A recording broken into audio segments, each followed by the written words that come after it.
measurement of time, we'll call it a second. They're interchangeable,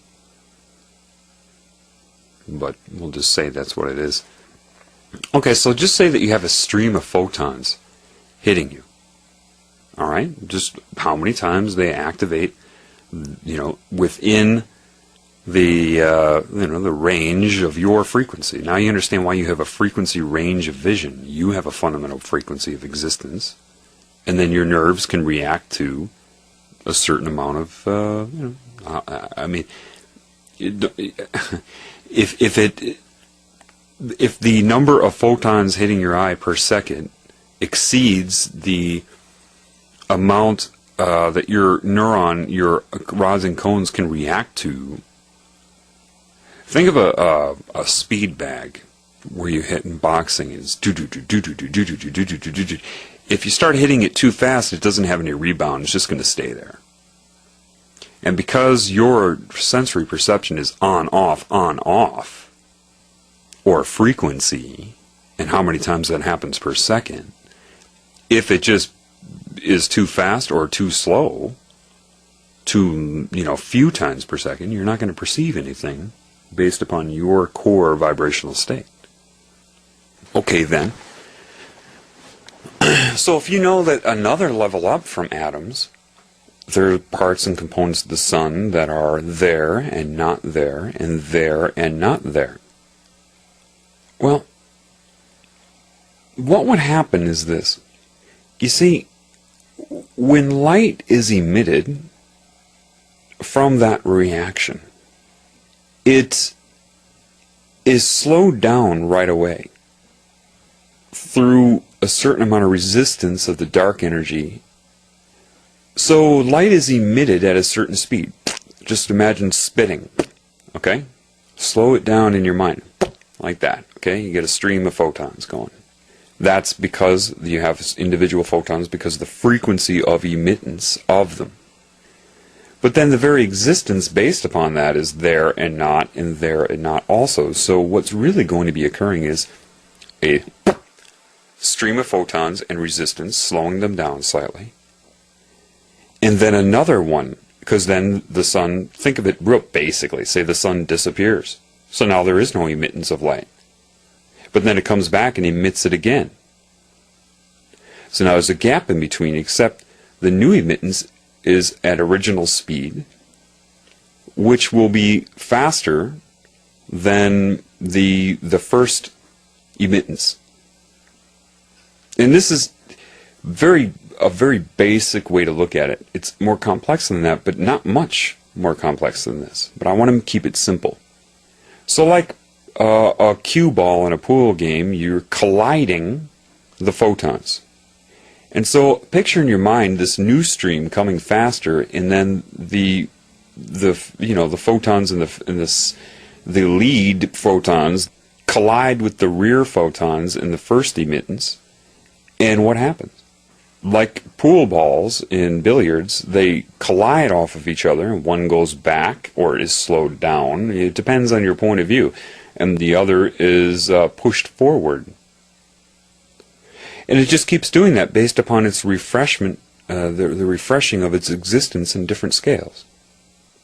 So then my question of, then polarized glasses. I said, sure. The ones that collide outside that plane don't make it through. They get cut off a little bit. Not completely. They'll make it through the other lines, but it will be not in a frequency you can detect because it alters its stream. So imagine a 360 plane where they have potential of colliding in this plane, that plane, that plane, and the polarized glasses choose what plane it would exist in. So I said, well, okay, then what are colors then? I looked at the lawn. It was green. I said, well, what's occurring then? And it corrected a few things for me. Okay, you look at that green lawn, that green leaf. You think it's absorbing all of the light except green. I said, yeah, that's what we're told in science. I didn't say it, that's what we're told. No, that's not what's occurring at all. It appears that way, but that's not what it is. And I won't get too complex here, but when the light hits the leaf in the female energy, or any color, let's say, and it interacts with the energy of it, and it's absorbed and then emitted. Well, same deal of emittance, but what you're looking at is the frequency of existence of whatever the color is. So the reason the leaf is green is not because it's absorbing everything but green. No, it is reflecting all of the light, but it's reflecting it based upon its frequency of existence. And it started to make sense to me.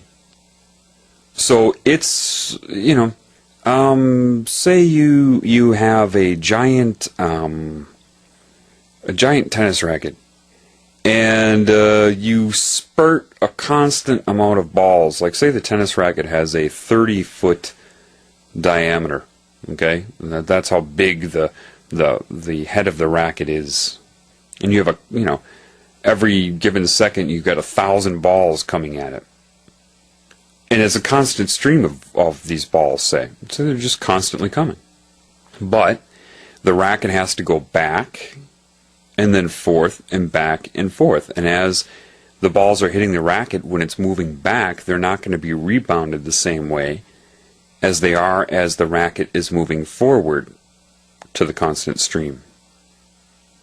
You can sit in the swimming pool and the water's just there, and you can make a splash, but the splash is dependent upon your hand moving forward and hitting the water. Same thing with light. Same thing with reflection of light. It's the existence. It's there to reflect it, and then it's not. And then it's there, and then it's not. So the question then that occurred in my mind, well, why would a darker color get warmer in the sun than a lighter color? What occurred in my mind through this interaction was the idea that, okay, well, remember, you are in a bandwidth of existence. Every color that you perceive is a vibration that you are perceiving. If it can reflect light, or more specifically, be seen by you, it's in your bandwidth and therefore in the bandwidth of interaction of light. But there's other wavelengths of light energy or electromagnetic energy that could heat something up, of course, you already know that. If a part of what it's heating up is within the bandwidth of excitability or able to make an interference pattern reaction. You just have to really slow it down in your mind and say a black color in the sun, its vibration is slower sometimes.